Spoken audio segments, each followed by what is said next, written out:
Hello students, इस video के माध्यम से आज हम आपको क्लास 12th का ब्लूप्रिंट और साथ में क्लास 12th में कौन सी किताबें आपको इंग्लिश में पढ़नी है उसके बारे में हम आपको बताने जा रहे हैं। सबसे पहले जानना ये ज़रूरी होता है कि जो हम साल भर पढ़ेंगे उसमें कहाँ से कितने नंबर हम मिलेंगे, हमें किस सेक्शन से कितने नंबर मिलेंगे, कौन से क्वेश्चन कितने मार्क्स के होंगे, ये जानना बहुत ज़रूरी है। इसी को हम ब्लूप्रिंट कहते हैं। तो ब्लूप्रिंट आपके सामने ये है। आपका जो पेपर है वो 80 मार्क्स का होगा, यानी 80 नंबर का आपका पेपर होगा। साथ में आपको 20 मार्क्स जो हैं वो प्रोजेक्ट वर्क के मिलेंगे। ये प्रोजेक्ट वर्क 12th में क्या होगा इंग्लिश में, 10th में क्या होगा, इसे हम बाद में बताएंगे। सबसे पहले हम देखते हैं कि जो आपका पेपर है 80 नंबर का, वो कैसे आपको 80 नंबर देगा।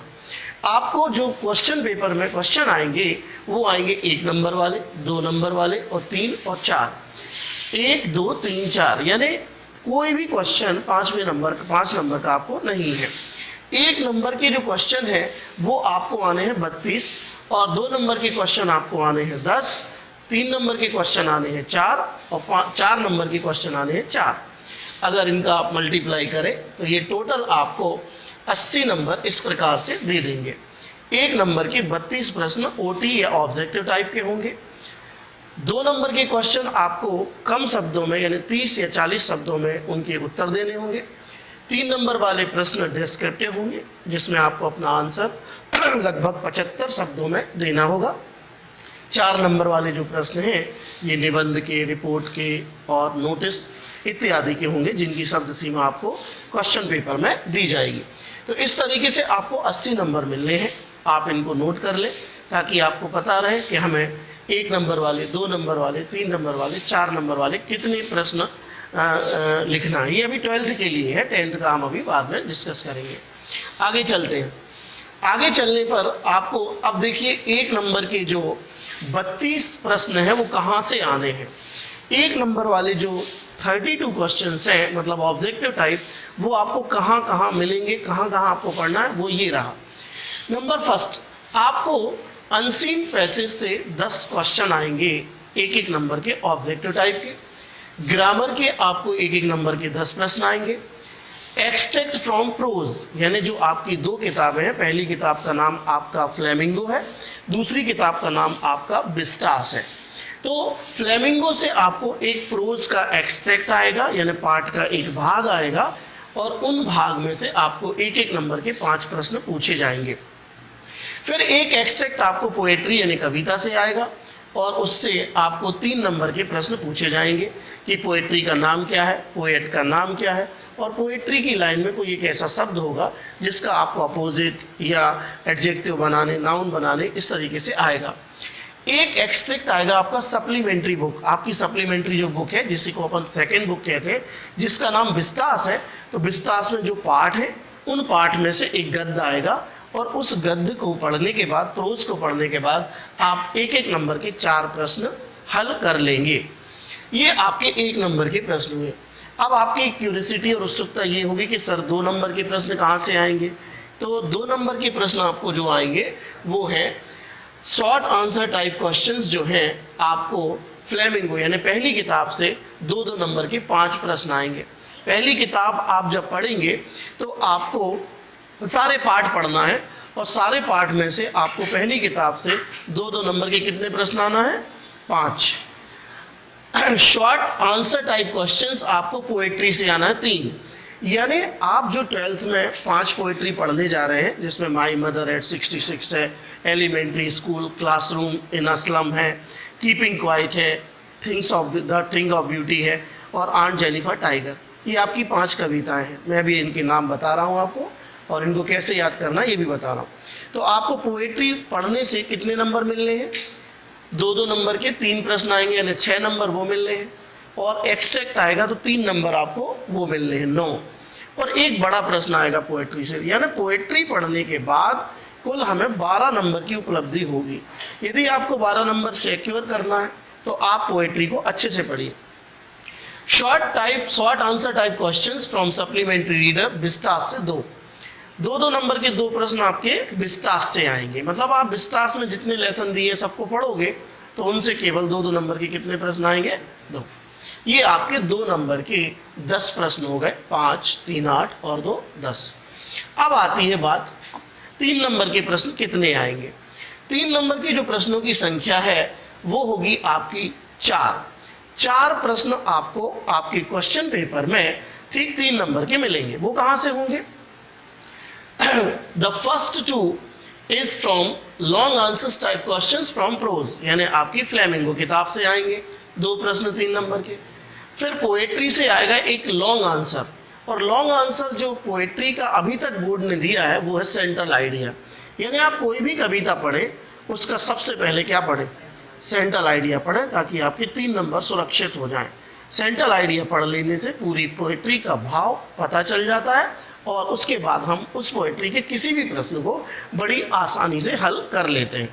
तो जब भी आप when ever you make notes in your register, so in the first starting sector you have to write the central idea of the poem, then you have to solve the question and answers which have been given in your book. फिर आपको एक long answer आना है poetry से, और एक long answer आना है आपको सप्लीमेंट्री रीडर यानी विस्तास से। इसको अभी मैं पूछूंगा आपसे, इसलिए आप इसको अच्छे से सुन लीजिए। पूरे वो ब्लूप्रिंट को आप दिमाग में भर लीजिए। अगर आपको अच्छी सफलता चाहिए तो आपको मौखिक याद होना चाहिए कि हमें कौन सा प्रश्न किस से कितने नंबर का आना है। एक अच्छे स्टूडेंट की विशेषता होती है शुरुआती में कि उसको किताब का नाम मालूम हो, उसको ये मालूम हो कि हमारी किताब में जो पाठ है हमें कहाँ से कितने नंबर मिलना है। ये एक अच्छे स्टूडेंट की पहचान होती है। ये सिर्फ इंग्लिश में नहीं, ये सभी विषयों में आपको मालूम होना चाहिए। जैसे अपन को युद्ध लड़ते हैं ना, तो एक मैपिंग करते हैं, एक रणनीति बनाते हैं, उसी को हम ब्लूप्रिंट कहते हैं। कि हमें ऐसा नहीं कि कुछ भी हाथ में आया पढ़ने लगे। कुछ लोग साल भर ग्रामर पढ़ते रहते हैं, और ग्रामर केवल 10 नंबर की आती है। तो ग्रामर के पीछे नहीं पढ़ना है आपको कौन कौन से और भी सेक्टर्स हैं वो देखना है। अंतिम 4 नंबर के प्रश्न। अब आपको साल भर में 4 नंबर के 4 प्रश्न तैयार करना है ना। आप अपना टारगेट बना लीजिए कि पूरे साल भर हमें 4 नंबर के जो प्रश्न हैं वो ये होंगे।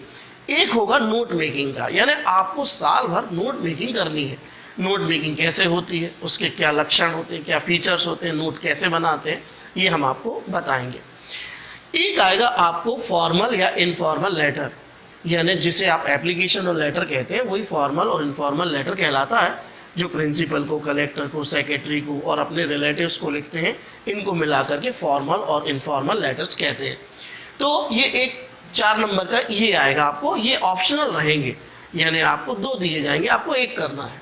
नोटिस, एडवर्टीजमेंट और पोस्टर। अभी 12वीं की हाल ही की परीक्षा में 2023 में एक नोटिस आया है और एक एडवर्टीजमेंट आया है अथवा में, यानी आप इन तीनों को यदि तैयार कर लेते हैं तो आपको अथवा में नोटिस या पोस्टर या एडवर्टीजमेंट इस प्रकार के कॉम्बिनेशन में मिलेंगे। तो आप अगर ये 3 करना नहीं चाहते तो कोई 2 चुन लीजिए कि मुझे तो नोटिस पढ़ना है और एडवर्टीजमेंट पढ़ना है, पोस्टर नहीं पढ़ना, पोस्टर पढ़ना है, नोटिस पढ़ना है। तो आपको जो भी पढ़ना है तो 2 चीज़ें अच्छे से तैयार कर लीजिए साल भर में। अभी मैं आपको 2023 का पेपर भी दिखा रहा हूँ कि 2023 का 12वीं का पेपर कैसा आया, कितनी कठिनाइयाँ आई हैं, और अब आपको उन कठिनाइयों को देखते हुए अपनी तैयारी कैसे करना है। एक लॉन्ग आंसर आपको होगा कंपोजिशन, जिसे आप निबंध कहते हैं।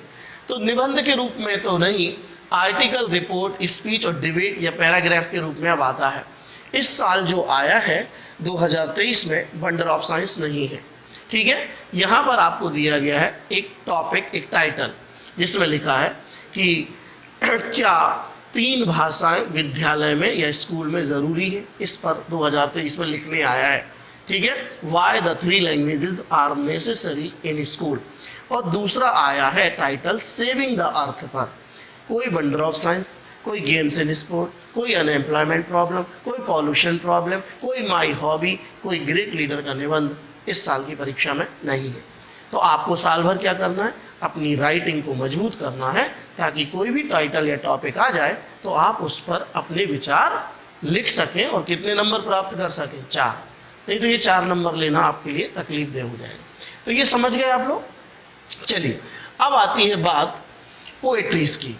ये देखिए, आपको जो पोएट्री पढ़ना है उनके नाम क्या है, उनके पोएट यानी कवि कौन है, ये आपको स्क्रीन पर दिखाई दे रहा है। आपकी पहली कविता का नाम है माई मदर एट 66। बोलिए, माई मदर एट 66। जिसे किसने लिखा है?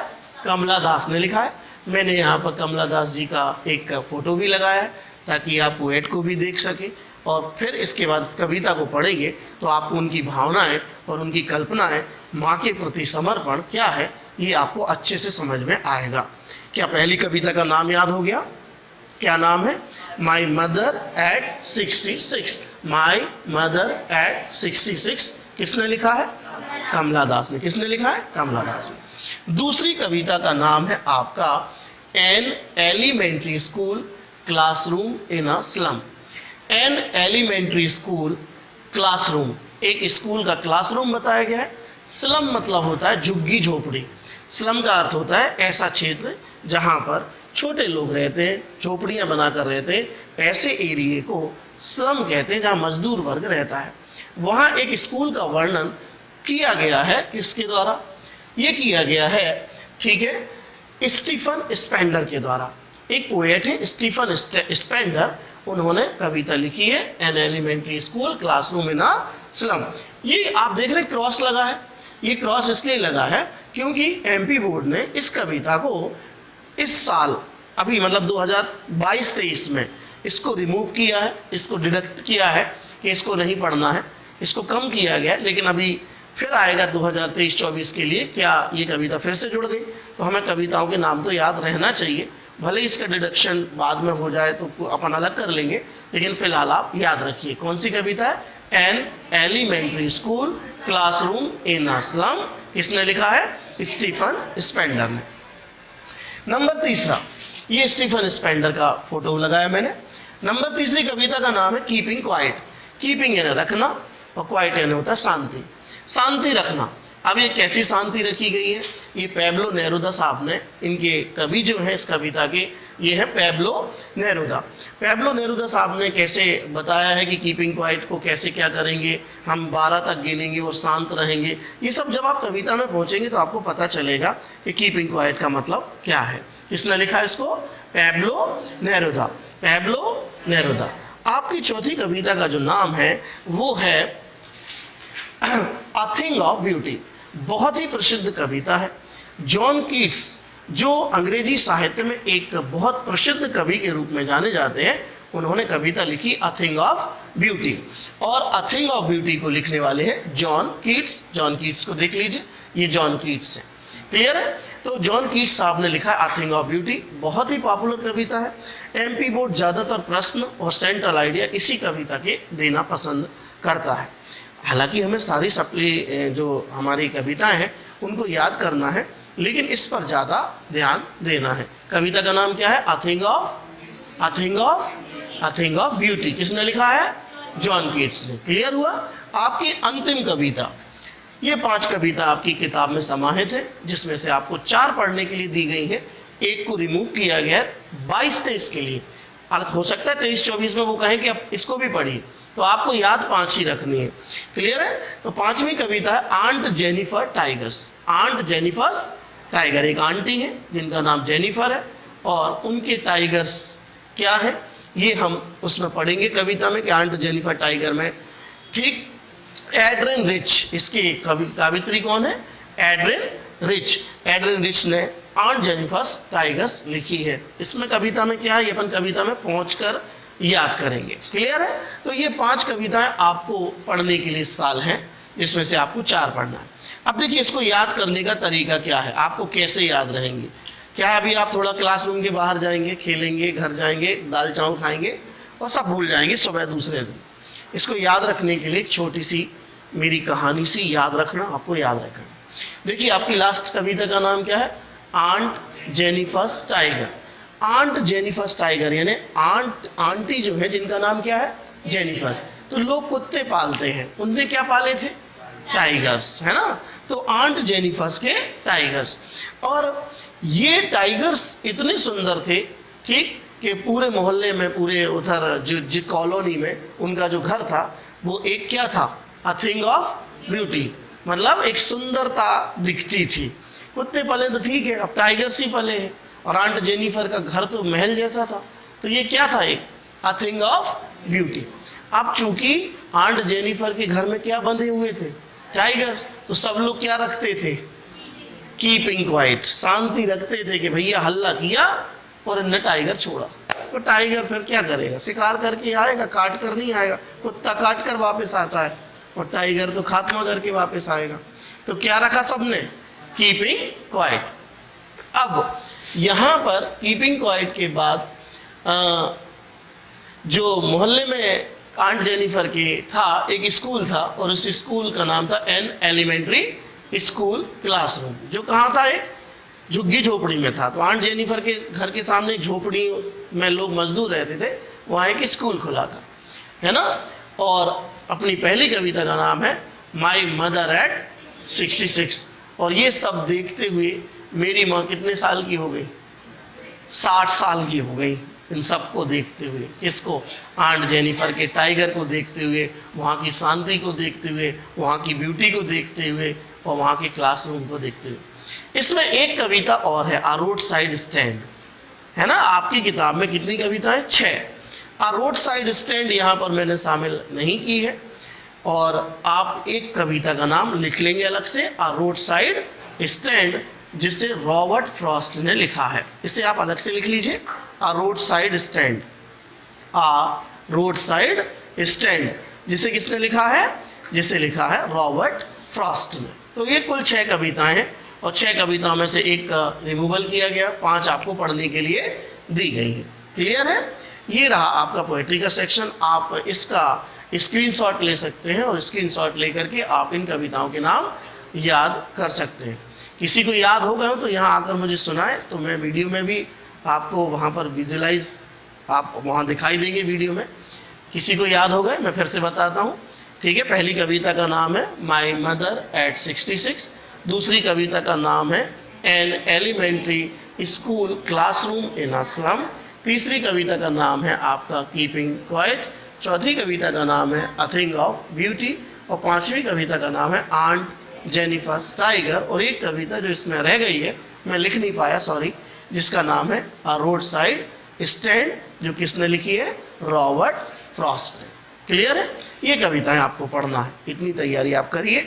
अब एक एक कविता का सेंट्रल आइडिया, उसके क्वेश्चन आंसर, उसकी समझाइश के वीडियो हमारी अगली सीरीज में आपको मिलेंगे। आप उसमें सेंट्रल आइडिया को पढ़िए, आप पूरी कविता को समझिए और अपनी तैयारी को पूरा करिए। Thank you.